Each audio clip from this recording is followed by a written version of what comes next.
Olá, pessoal. Aqui é a professora Tâmara Vilela. Chegamos aí na nossa 16ª aula, a nossa última aula. Vim até de verde hoje, ó, vim de Descomplica para celebrar esse momento também aí junto com vocês.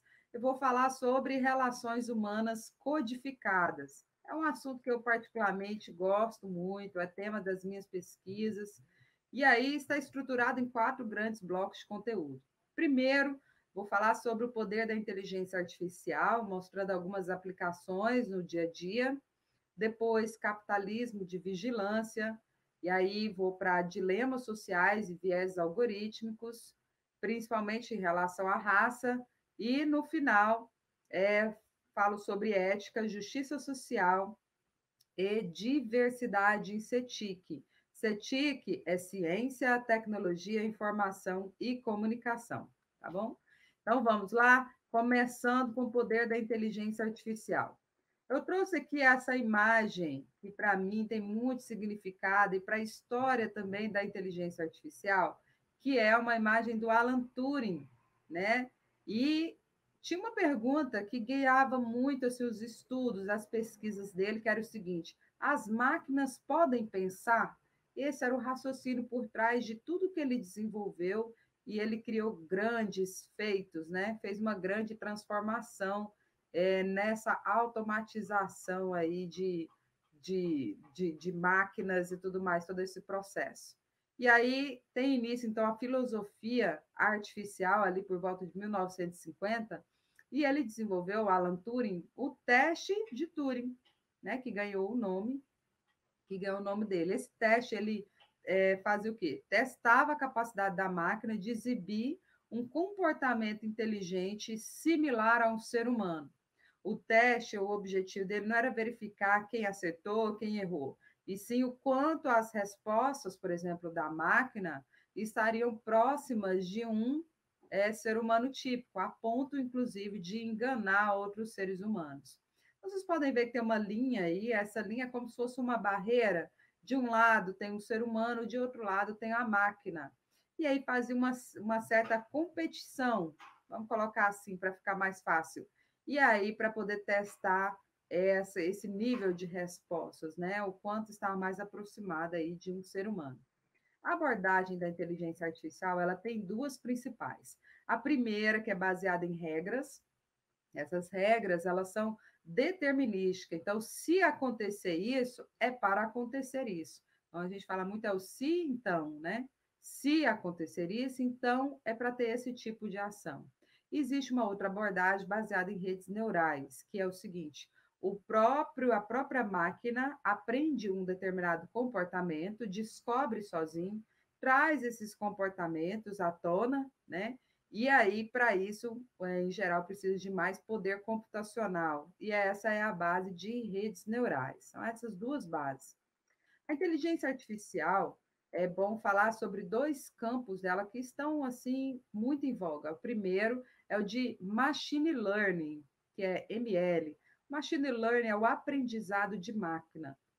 É baseado na questão de treino e teste. Então, eu treino a máquina, depois testo e vejo o nível de acerto, a probabilidade de respostas, se as segmentações estão sendo feitas de uma forma com índices preditivos interessantes.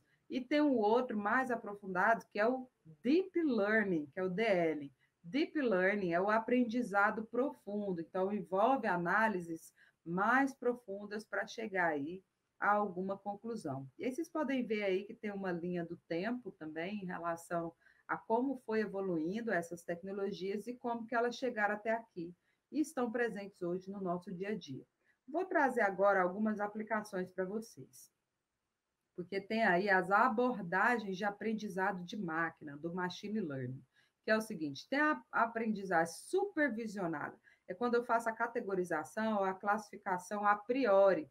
Primeiro eu defino o que eu quero encontrar num banco de dados, por exemplo, ou nas mídias sociais, se for fazer um monitoramento de comportamento, por exemplo, em mídias sociais, para entender padrão de consumo, por exemplo, eu posso definir que eu quero saber algumas categorias específicas, um determinado produto, um determinado intervalo de preço, uma determinada faixa etária.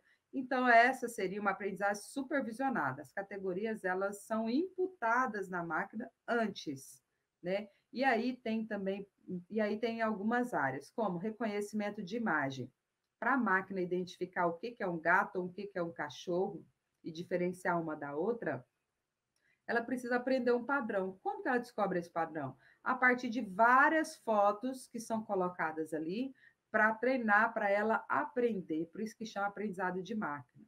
Também serve essa parte supervisionada para retenção de clientes, para diagnóstico, previsões de mercado, as chamadas análises preditivas, vou fazer uma projeção de venda, né, uma projeção econômica, geralmente está dentro de uma abordagem supervisionada.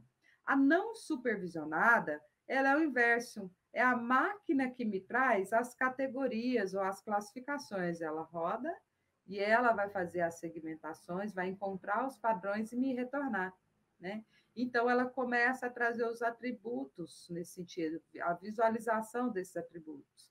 Serve muito para segmentação de clientes, serve para sistemas de recomendação.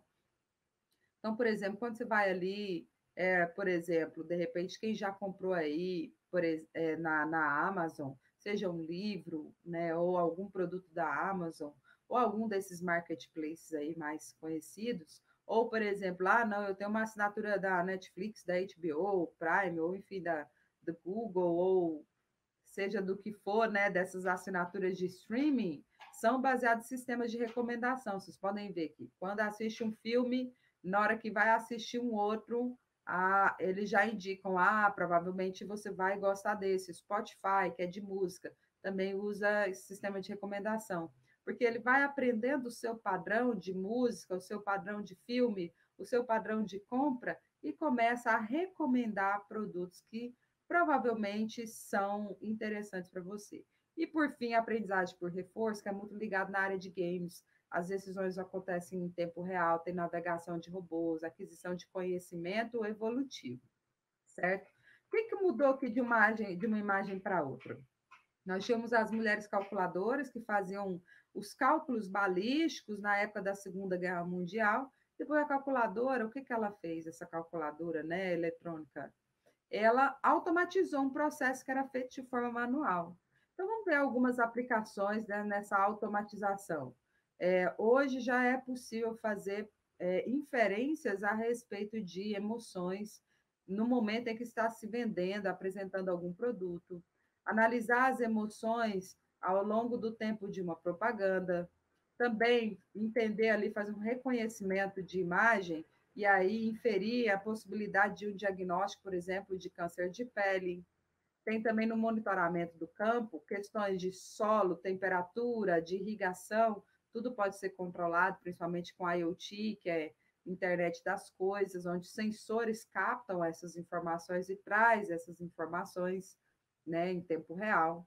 Tem também a questão da mobilidade humana, com as formas, os estudos que estão sendo feitos aí para, por exemplo, para equipamentos, para pessoas com deficiência, para que isso seja de uma forma mais confortável possível. Tem novas formas de transporte, a gente fala aí, já viu bastante os carros, né, autodirigidos. Então, e aí, o que é isso, então, para finalizar? Conceito. A inteligência artificial trata-se o quê? Da automação do comportamento inteligente. É a mesma lógica de Turing aplicada, né? E evoluída, com toda essa evolução que aconteceu ao longo do tempo. É isso, ficamos por aqui.